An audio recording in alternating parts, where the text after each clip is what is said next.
LinkedIn presents.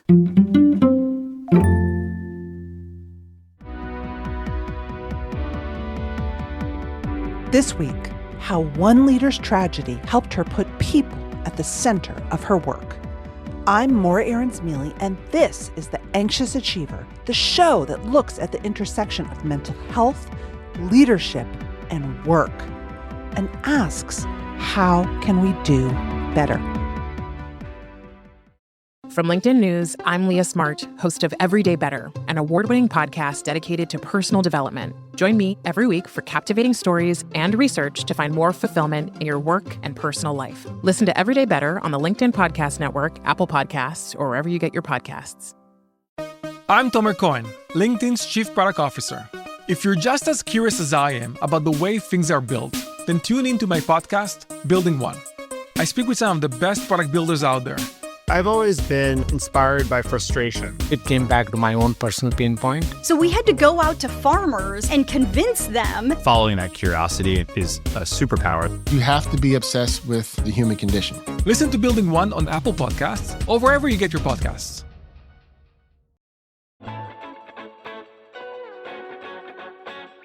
Grief, equity, and leadership.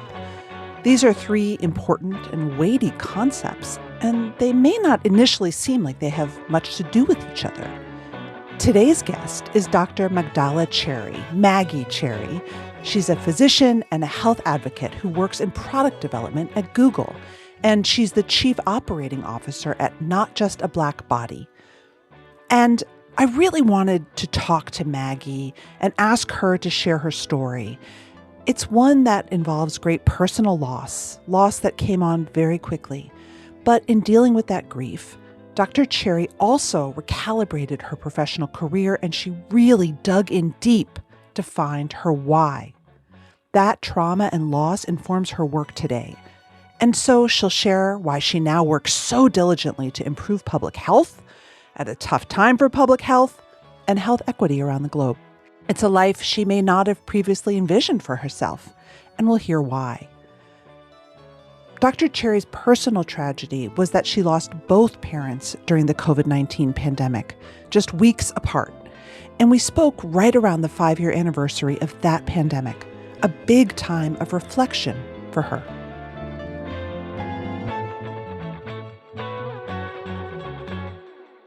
I think I'll share with a story that recently happened when I was traveling, because I often reference myself as a vulnerable storyteller.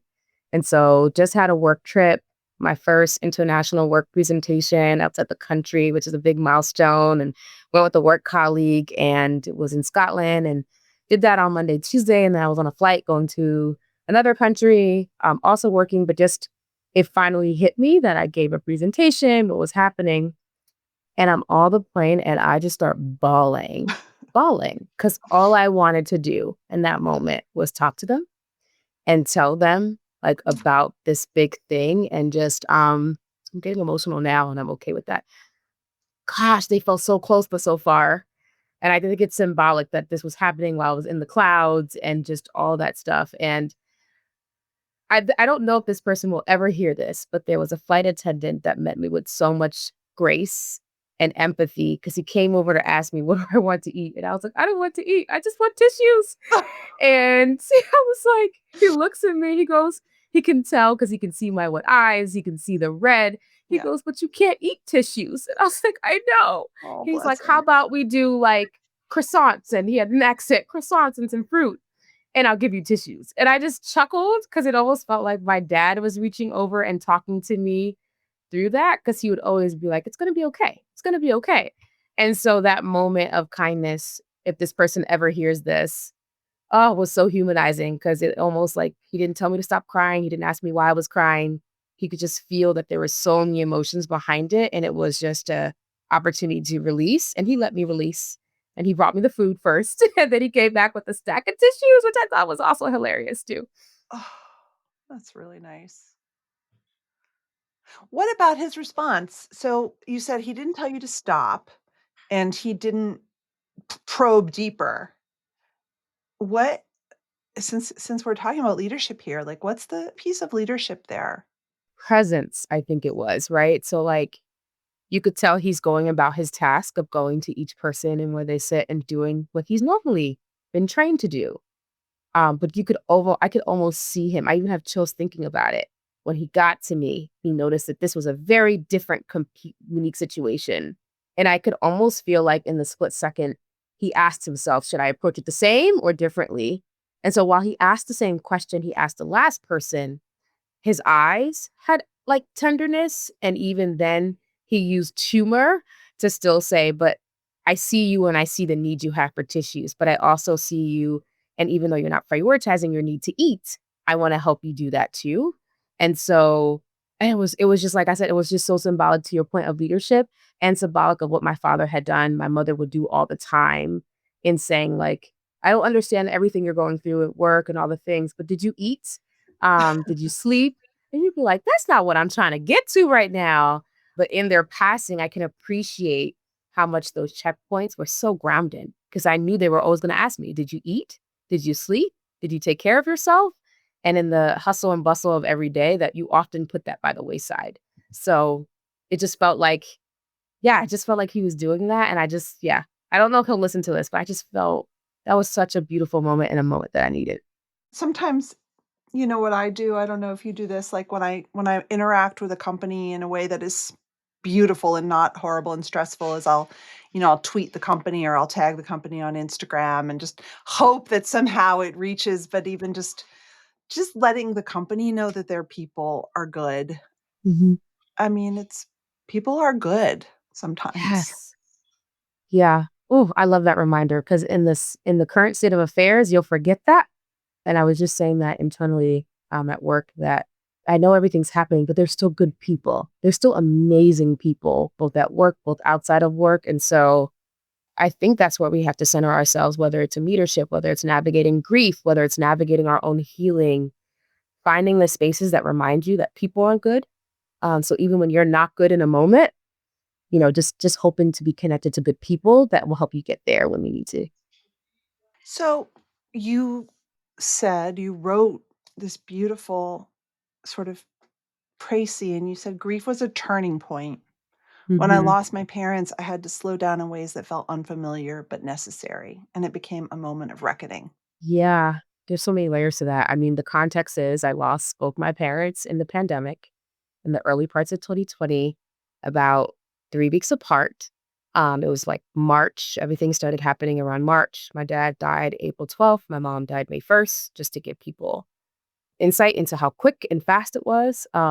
Completely unexpected. My mom had chronic illness, so we always worried about her. My dad was as strong as an ox, had no medical conditions, completely healthy. I'm the one that brought him to the hospital, and I was convinced he was coming back home. Like I had everything set up for him. And so one is his death first, like sent shockwaves to the gravity of the situation. And then my mom's was a different reckoning in the sense of my dad died in the hospital, unexpected. I got that dreaded phone call that I had given so many times to patients as a practicing physician. Being on the receiving end immediately in that moment after it happened, my mind went to all the calls, like so many calls that I didn't even think I remembered that I'd given in my prior career life of practicing physician as a practicing physician. And I was just like, wow, that just unlocked a lot of things. And then the flip side is she dies at home with me and my sister at her will, because after she had seen things that were happening and she was equally sick around the same time, I asked her several times. I had her doctor on the phone and she was like, nope, if I can't go in there and have my daughters next to me, my family next to me, my kids next to me, it is much more pleasing to me to die in dignity with my family than to die alone in the hospital, which, I mean, that's a shockwave in itself as a person who was practicing medicine and I loved what I did. And so, yeah, I mean, I think that in itself right there, right? You lose the two most important people to you. You're a daughter, you're a physician, you're like, it's a pandemic. I remember sitting and I was like, I won't do the curse words now, but I was like, what the heck is, I would just walk around. I probably looked crazy to people watching me. And I would just walk around, walk outside and be like, there's no way this is like happening to me right now. There's no way you go through all of that and not sit with yourself and say, okay, so I'm still here.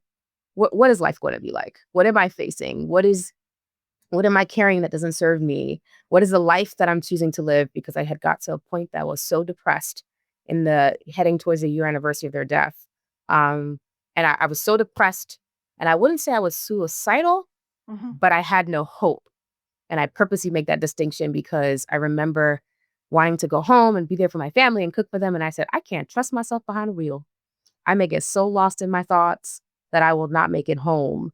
And so I share that to say the reckoning wasn't just the immediate, it was in the subsequent times after, and saying, I'm still here, but I have to choose to live. It's one thing to be living and breathing, but you actually have to choose to live. And you have a perfect opportunity to decide, what will that life look like? What values will that be built on? What's most important to you? How will you show up in the world? And so, yeah, I've been in this almost 5-year process of that too. You talk about process. Once you decided that you were going to choose to live, as you said, how did you live differently? Ooh, I'm trying to think, like, what was it? The thing that comes to mind is I decided I didn't, two things had happened. I don't even know if it was I'm going to live was the thing that got me moving in that direction. I think it was one, I don't like how I'm living now. This sadness, this heaviness does not feel good. And if my breath is still in my lungs, like it can't be like this because this is not how I want to do it. So that was one. I think the next layer was just like, um, who are the people around me that I want to be here for? So like my younger sister, my brother. I have an amazing community and village. I talk about them all the time. And that's made up of people who became family through friendships at work, friendships through training, friendships through different programs and opportunities I've done, who are literally like family members to me. Right. And so I often thought about them. And I remember even having explicit conversations with them like, I'm not okay. Can you hold on to my hope for me while I figure it out?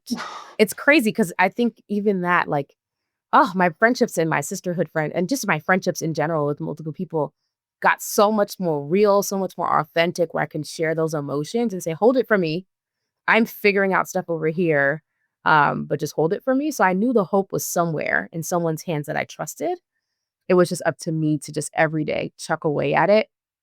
Um, and uh, the next thing I did is pick something that felt very easy to do. Like at that time, I had gained a lot of weight from the emotional eating and all that thing that came with me, at least in my story degree. And so I was just like, take the pounds off. And I think literally and figuratively that helped me because it was like shedding of so many layers, reassessing values that happened in this thing that was literally me just trying to look good because I was like, I don't know what this body is. But then therapeutically, I had the right coach who would, I go into training sessions and he like, we're not training today. I can feel your weight. Did you sleep last night? I'm like, no, I thought about my parents. And we'd sit on the ground in the middle of the gym and he'd be like, okay, I think this is the training session. Let's talk. And so, yeah, that's how I got started. And as I saw the body changes, I reconciled that with the mind and the heart changes. And then also realized it's a cycle. Even as you get to a good point, you like are constantly going around this cycle when it comes to grief because anniversaries come, new dates come, new memories come, and they re-trigger things or reactivate things, I should say, even. So I've been in this active cycle of like figuring that out every time it rolls back around. You say that grief forced you to be still. Mhm. I was always going as a as a high anxious achiever. I never stopped. I was going. I was super, super daughter. Everybody came to me figuring things out. Although I wasn't always in the home with my parents, I like played a huge part in the caregiving process in my own way. Friends and family come to me. You know, I'm practicing at the time, so I'm assistant professor at the time. I'm going, going, going, and to be honest, growing up, productivity and performance was what gave me validation, right? And so to sit still was not validating at all.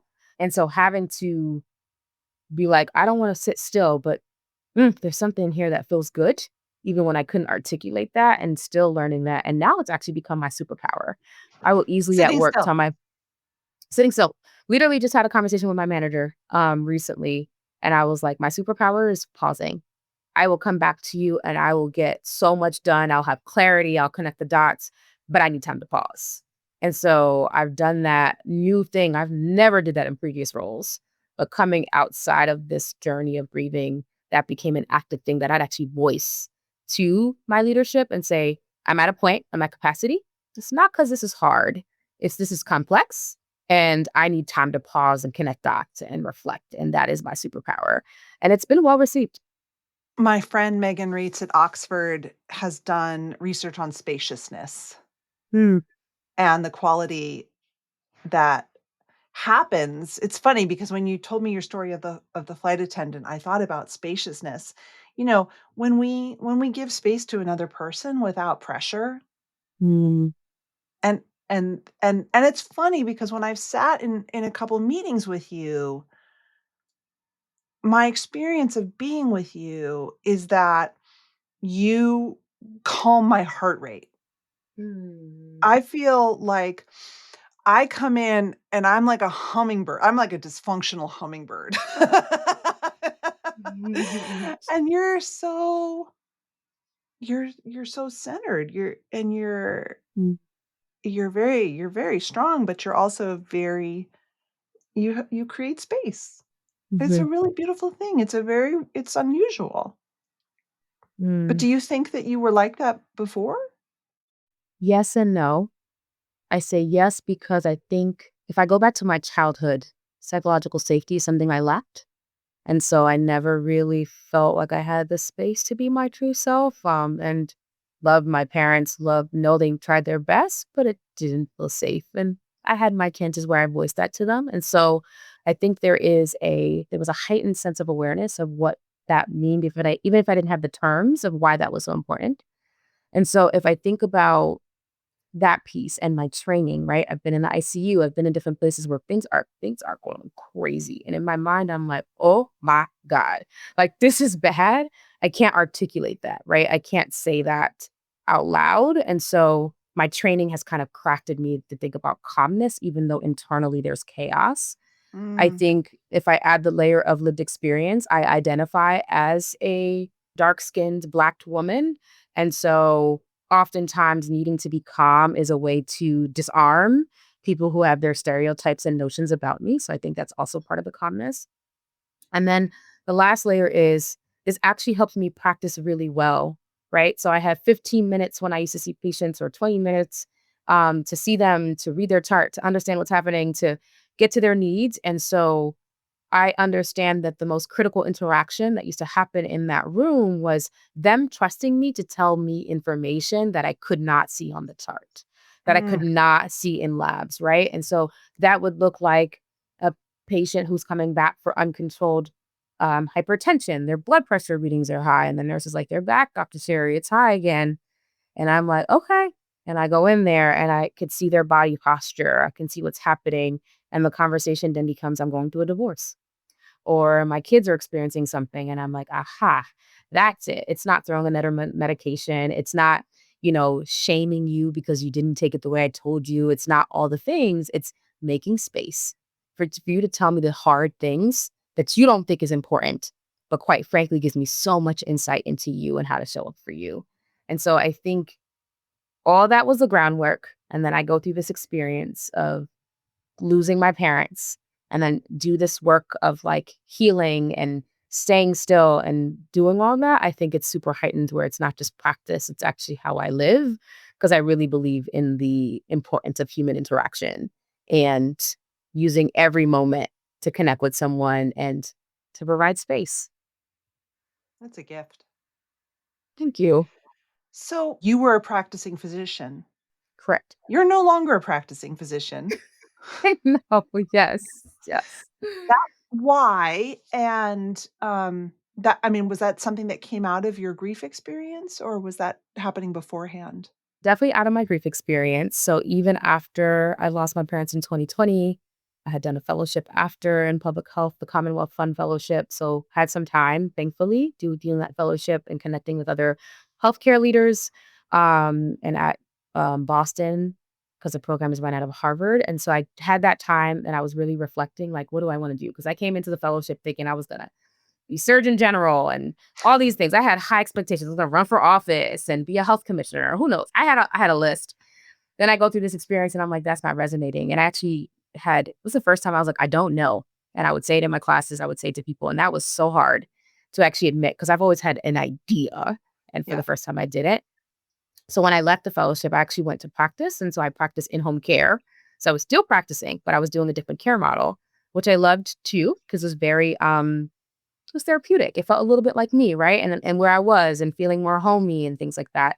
And the way that I wanted to transverse the world. And so I do that. And then a job description ends up in my inbox for Google, which I declined twice. Like, not declined, but I ignored because I was on vacation and practicing new boundaries. And I was like, nope, didn't bring my work computer. I'm not doing this. Don't even know when my resume is updated. And then speaking of messengers, like we talk about with the flight attendant, the message came back to me via a friend from the fellowship who said, hey, I saw this job description on LinkedIn. It's you. It's all the way you. And that's what actually made me apply. So I was like, okay, it's not a mistake that this got to me. So that's how I entered this world of tech and no longer am practicing. And since then, I've pivoted a couple of times. So entered in doing health related work, focused on health equity, have since pivoted to activations and user engagement work, where it's more so how do we tell the story of how we're building with community and building that into our products and building products that make everyone feel seen and validated and really appreciated and celebrated.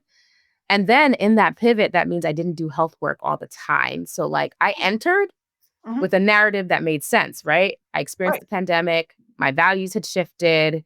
I saw how tech was going to play an important role in healthcare firsthand with my own family. Okay, join Google. I have a little tech-related job, and it says health in it. That's great. Like this story, I'm a storyteller. Sounds great to me. Sounds great to my friends. It's cool. Then I have to make a personal decision to switch for a lot of reasons that I won't go into, but more so about, again, this alignment of what impact do I want to have, but how do I want to exist in the work? And they were no longer aligning. So an opportunity comes. I actually joined a whole different ladder as a program manager, which is a whole identity shift in itself. We could talk about that too. If I'm honest, it was very like, oh my God, did I take steps back in my career doing this? Really? Yeah, definitely. And so then it was that. And then it was, I'm not doing health work all the time. Oh my God, did like, what is happening? Is my purpose shifting? Did I lose my compass? And so I'm past that now with the help of therapy and friends and people to talk to. I feel really good about what I do. I feel really aligned about this fits me. And I still use that compass. Is it the impact I want to have? And is it aligning with how I want to show up in the world? Because I don't separate how I show up at work versus how I show up in my personal life and with friends and other people. What did grief teach you about your relationship to not just your work, but your identity? You have said, I'm an anxious achiever. I got a lot of external validation and it felt really good. And I knew how to do that. You know, what did it teach you or what did it change? Oh, my need to cling to titles and roles and really just asking myself things like, what problems do I want to solve? Okay, forget the title and the work. Is the environment right for me to thrive here? Because I can figure out anything. Like you've done the hard things. And I tell people all the time, I'm like, the hardest thing I've done is bury two people that matter to me unexpectedly. I don't even say like med school anymore. It's just, you got past that. I'm like, that's not it. The hardest thing I had to do was bury two people that were very close to me and do it in a unique way. And so for me, that's given me such confidence that has grounded me along with my faith. And so I ask different questions. Is this the assignment that I'm meant to do right now in my life? Is it the problem that I really want to solve in this place, in this role, on this team? Is this the environment that will cultivate the best out of me? Is this the environment that will stretch me and teach me new things and help me grow? And so those are how I decide when it's time to go, will I stay, what kind of conversations I have, which is so different from before where I was chasing the title. So, okay, next is chair, next is associate chair, next is this. And it was just superficial. Do you miss medicine? Ooh, people ask me this all the time. Yeah, because I think also, and we've all watched way too many medical dramas, but like We're taught that like being a doctor, it's a calling and it's who you are and all that stuff. Some days I do. Some Yeah. days I do. I miss the interactions. I think what has helped me lately is understanding what is actually the calling, with the title and the white coat, or is it the process of healing? And so the way that I frame it for myself that I feel really connected to is I still play the process of healing and healer. Like the definition of physician is healer, right? It's just in this new lifetime. Like I have a life. One of my friends said this, and I love this. She said, "You have one lifetime, but you can live so many lives in that lifetime." And so in this life, for this part of my lifetime, I can still play healer, but in different ways and in different spaces. So that keeps me grounded. But there are days I miss it. If anything, I miss the interactions. I miss every time my friends, when they're like, "Oh, you got a medical topic, get Maggie happy." And so I find that, and I still find other ways like health commentary for articles. I do other things, community talks on health. And so I may not practice the delivery of medicine directly right now, but I still keep myself on top of things and find ways to do my part in whatever seems fit for that season. I'm Tomer Cohen, LinkedIn's Chief Product Officer. If you're just as curious as I am about the way things are built, the insights behind what it takes to create a world-renowned product, then tune into my podcast, Building One. There's so much to learn, like how Patagonia innovates with its supply chain. We had to go out to farmers and convince them. It was really damn hard. Or the way Adobe thinks about the first interaction somebody has with Photoshop. I was always so fascinated by how people navigate and find their way. Ever wanted to know how Nike builds emotion into the Jordan brand? You have to be obsessed with the current state of the human condition. And it doesn't stop there. What about how Glean reinvented knowledge search with AI? You can learn about how a Michelin star chef is redesigning seeds for flavor and how Pixar is nurturing a creative culture. Listen to Building One on Apple Podcasts or wherever you get your podcasts.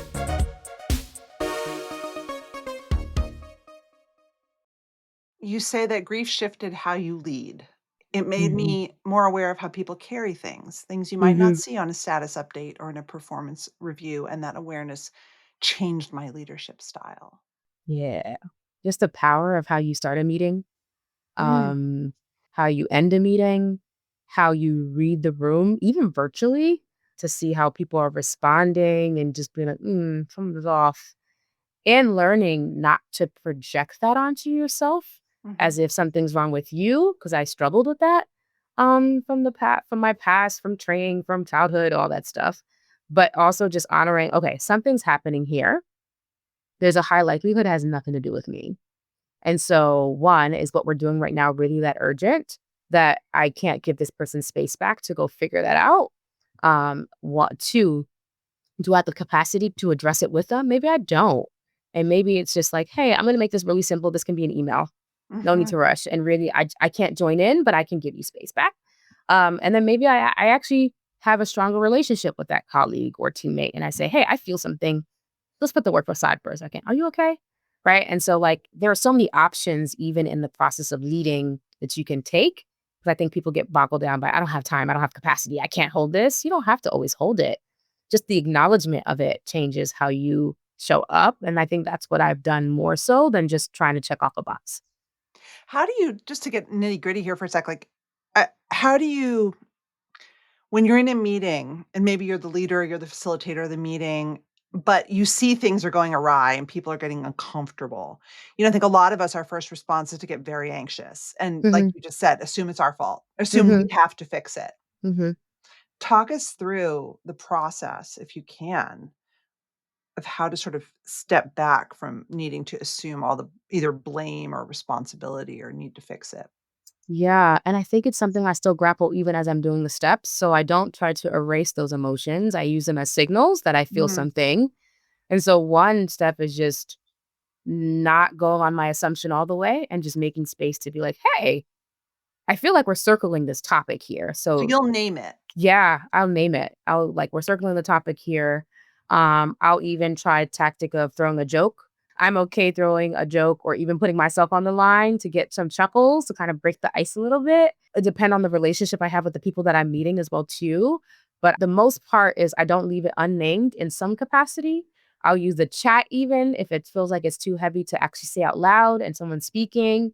I'll use the chat feature in a virtual meeting to like unify people and bring up points. And so there's different strategies. And sometimes there have been times where I couldn't address it in the room. And maybe I'm like, this might not be the space. Maybe after in the follow-up that matters, whether that's a direct message to the group or an individual person that felt like maybe they were going through it and I don't want to put them on blast. And so in some way, shape, or form, I'll find a way to address it either during or even after, or even giving it more time and space, depending on if I know the context and it might be too heavy. I mean, I feel like empathy is a word that we toss around a lot when it comes to leadership, but it's really hard to be empathetic because part of it is also bypassing your own self-consciousness and anxiety and self-management and all the things that we're doing all the time at work. Yep. Do you know what I mean? It's hard. I agree. And I think the pulse of why it's so important to me is because my experience, although it's been 5 years, feels like yesterday. And so I think about all the times afterwards, the way people treated me, the people who held space, and the people who didn't. The times when I didn't have that are just so, those are points that I hold like so deeply that it makes me reinforce why I try my best to carry that. And even in the times where I fall short, because I'm not perfect, there's nothing wrong with turn around and apologizing. Like I had that recently happen. I was like, you know what? Let me take a beat. I was that last week, didn't handle that well. I was stressed. There's a lot of things happening. And so I hope you can give me some grace. Let's step back and restart. Because I'm not going to be perfect at it, but I think my lived experience with my parents and how people handled me and managed me after is probably what makes this something that I've actually worked on like actively. Like I'll listen to podcasts, I read different books, and I hear different people's experiences because I remember being on the receiving end of not having the empathy, and that hurt a lot. One of my favorite things that you wrote is empathy and accountability are not opposites. They reinforce each other. I love that so much. I love it. How can we be empathetic to someone at work and yet hold them accountable?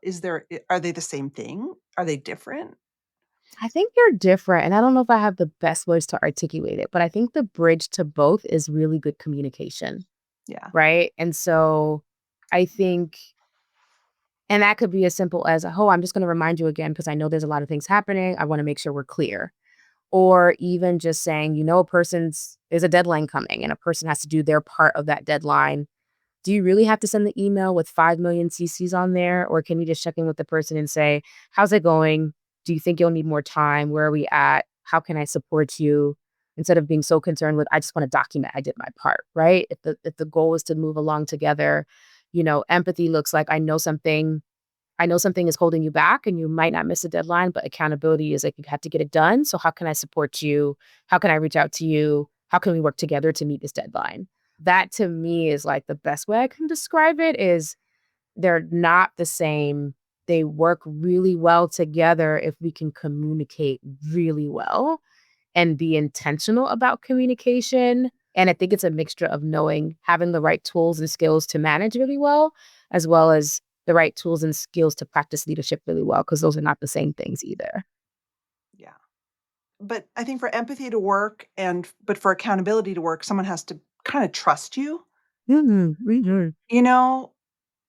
have to assume that at some level you're not out to get them. You do have good interests in mind, Yeah.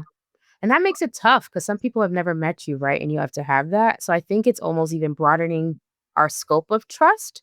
There will be those relationships where a teammate has worked with you for a very long time or a person time where they can be like, they can give you the benefit of the doubt, right? That trust is a little different. Right. Versus a person who's never met you, but how well you communicate could also show how much you trust, why you guys need to come together to deliver on this thing, right? And so I like talking about trust in terms of surrogates.